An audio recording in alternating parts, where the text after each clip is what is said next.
어제 오늘 그제 사이에 가장 큰 뉴스는 역시 박근혜 전 대통령 네. 사면 이슈였는데 저한테도 사실은 탈당한다.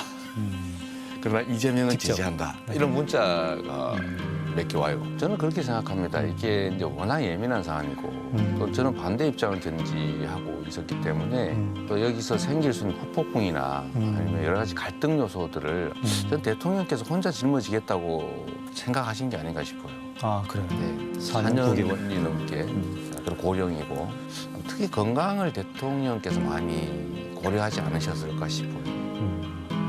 만약에 정말로 마지막 순간에 거기서 심각한 사태가 벌어지는 게 바람직할까. 그래서 정말 고민을 많이 했을 것 같아요. 저 같아도.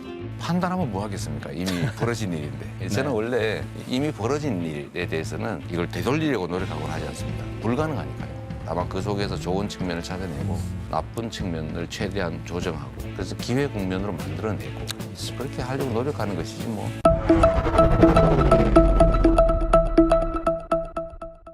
어제 오늘 그제 사이에 가장 큰 뉴스는 역시 박근혜 전 대통령 네. 사면 이슈였는데 제가 그날 당일 아침에 후보께서 라디오 인터뷰하는 걸 네, 들었는데 그날 말씀하시는 걸 들어보니까 이거는 후보가 진짜 사전에 모르고 있었구나라는 그런 느낌을 제가 받았거든요. 네. 진짜 당일 오전에 하신 거죠? 그 네. 방송할 때까지도 신문 이제 헤드라인만 어허. 이렇게 봤던 것이고 저는 빠졌다 이번에 안 한다 이 얘기를 그 전날 뉴스에도 확고하게 봤기 때문에 아, 그래요? 생각을 못했죠. 예. 캠프하고도 전혀 청와대하고는 협의나 이런 내용들이 오간 게 없습니까? 저희 캠프에 하면 저한테 했을 텐데 네. 설마 저를 빼고 다른 사람한테 얘기했을 것 같지는 않습니다. 저는 그렇게 생각합니다. 이게 이제 워낙 예민한 사안이고 또 저는 반대 입장을 견지하고 있었기 때문에 또 여기서 생길 수 있는 후폭풍이나 아니면 여러 가지 갈등 요소들을 전 대통령께서 혼자 짊어지겠다고 생각하신 게 아닌가 싶어요. 아 그래요. 네. 사면 발표 직후에 나온 후보 입장 그러니까 국민 통합을 위한 대통령의 본회를 이해하고 어려운 결정을 존중한다. 네. 지금이라도 국정농단 피해자인 국민에게 박 전 대통령의 진심 어린 사죄가 필요하다. 네. 여기서 문 대통령의 고뇌를 이해한다라고 했는데 여기서 고뇌라면 후보께서는 뭐라고 말씀하시겠습니까? 사실 저희도 입장을 내는 그 문안 만드는데도 저희도 정말로 많은 고심을 했습니다. 거기도 고뇌하셨네요. 뭐 고뇌까지는 아니지만 고심 정도까지는. 저는 아까 말씀드렸던 것처럼 이제 지위가 높을수록 더 책임을 크게 져야 된다는 게 제 기본적인 입장입니다. 그러니까 똑같은 행위라도 정말 이게 보통의 사람이 한 경우에 책임하고 똑같은 정도라도 고위 공직자가 했을 경우에 책임은 더 커야 된다 이런 생각을 하는데 지금까지 우리 경험에 의하면 반대였지 않습니까? 지위가 높고 재산이 많고 힘이 세면 책임이 더 적은 처벌도 더 적은 뭐 어떤 경우는 아예 안 지는 그런 게 우리의 경험이어서 이걸 정상화하는 게 저는 우리의 시대적 과제라고 생각합니다. 예. 그게 또 공정이고요. 그래서 박근혜 또 이명박 전 대통령들 사면 문제에 대해서도 저는 안 하는 게 맞다. 그래서 최소한 본인들의 참여와 사죄 정도는 있어야 된다.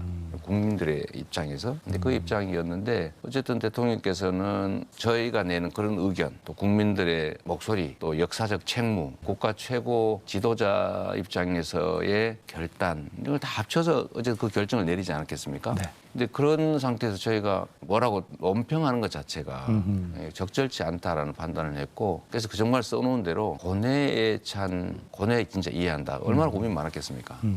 그러나 우리는 또 민주당 정부의 일원이고 또 중요한 부분을 승계해서 제4기 민주정부를 만들어야 될 민주당이라고 하는 같은 뿌리에서 나온 식구들이기 때문에 존중해야 되지 않겠습니까? 근데 이거를 이미 결정된 사안을 가지고 갑론을박이 벌어지면 이 결정의 가장 큰 이유는 아마도 국민 통합이었을 텐데 네네. 통합의 저해가 되겠죠. 그래서 우리는 작은 문제들이 있다 해도 우리는 다 같이 가야 될 식구의 입장에서 저도 정말 아까 그 문장 정리하는데 정말 고민 많이 했습니다. 알겠습니다. 존중한다. 정말 고뇌를 이해한다. 그리고 사과해야 된다. 박근혜 대통령이. 그리고 마지막에 제가 현실의 법정은 닫혀도 역사의 법정은 계속된다. 그러니까 본인의 대통령으로서의 직무를 다하지 못하고 예. 남용하고 부정부패에 연루된 부분은 언젠가는 계속 역사의 책임은 계속될 알겠습니다. 것이다. 뭐 그런 말씀을 꼭 드리고 싶었지요. 자, 그렇다면 이번 박근혜 전 대통령 사면이 우리 후보의 대선 일정에는 어떤 영향을 줄 건지도 뭐 여러 사람들이 궁금해하고 있습니다. 여러 평가들이 나오고 있어요. 특히 유불리 측면을 후보께서 직접 언급하시기는 적절하지 않을 수도 있긴 합니다만. 잘 모르겠어요. 그 문제는 그게 현상이라고 하는 건 언제나 이제 위기 요인 또 기회 요인도 있고 유리한 측면, 불리한 측면이 혼재하는 것인데 이 박근혜 전 대통령 사면 문제가 과연 전체적으로 유리하게 작동할지 불리하게 작동할지는 잘 판단이 안 서고 일단은 두 번째 판단하면 뭐 하겠습니까? 이미 벌어진 일인데 저는 원래 이미 벌어진 일에 대해서는 후회하거나 아니면 이걸 되돌리려고 노력하거나 하지 않습니다. 불가능하니까요. 다만 그 속에서 좋은 측면을 찾아내고 나쁜 측면을 최대한 조정하고 그래서 기회 국면으로 만들어내고 알겠습니다. 그렇게 하려고 노력하는 것이지 뭐 평가해서 뭐 하겠습니까? 저는 평가하는 제3자가 아니고 이미 현장에 뛰어들어와 있는 당사자이기 때문에 평가는 무의미하죠. 알겠습니다. 이번 사면에 대해서 그런데 촛불 지지층에서는 반발이 꽤 적지 않은 것 같아요. 이런 맞습니다. 비판에 대해서 우리 촛불 지지층, 촛불 민심에 대해서 어떻게 답변하시겠습니까? 저한테도 사실은 탈당한다. 그러나 이재명은 직접. 지지한다. 이런 문자가 몇 개 와요. 탈당까지 하겠다. 네, 실망스럽다. 뭐 이런 분도 계신데 거긴 답은 못하고 왜냐하면 똑같은 상황을 놓고 보는 판단이 다르고요. 그리고 핵심 지지층들 또 원칙주의에 가까운 분들 이런 분들은 얼마나 실망스럽겠죠. 죄는 벌이 따른다. 잘못했다고 말하지도 않는 사람을 왜 사면하느냐. 실망한다. 뭐 이런 부분들도 있는데 말씀드린 것처럼 저는 여러 측면이 혼재하기 때문에 예. 특히 저는 박근혜 전 대통령이 건강이 안 좋다는 얘기가 있습니다. 그래서 상당히 오래 수감했죠, 사실은. 4년 4년이 넘게. 그리고 고령이고 특히 건강을 대통령께서 많이 고려하지 않으셨을까 싶어요.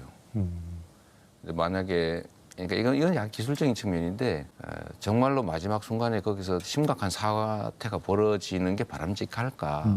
그래서 정말 고민을 많이 했을 것 같아요. 저 같아도.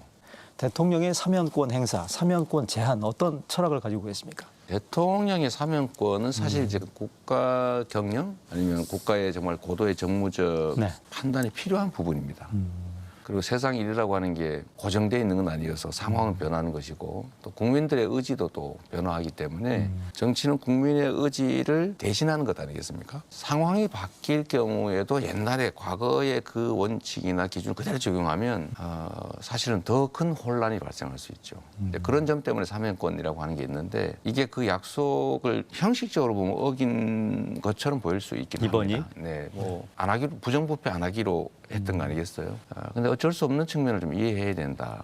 그리고 정치인들의 약속이나 공약이라는 것도 사익을 위해서 예를 들면 무리하게 표를 얻기 위해서 했던 공약을 못 지킨다든지 또는 사적 이익을 위해서 국민의 이익을 저버리는 약속 위반은 비난받아야 되는데 국가의 미래나 또 국민 통합이라고 하는 이 큰 과제나 이런 것들을 해결하는 데 필요하면 어쩔 수 없는 경우도 꽤 발생하지 않을까 싶습니다. 이것도 그런 국가 미래나 국민 통합을 위한 불가피한 말씀드린 것처럼 저는 건강 문제가 심각한 사태로 진행됐을 경우에 어떤 일이 벌어졌을까 생각하면 상당히 좀 걱정이 되죠. 그 정도로 가름하겠습니다.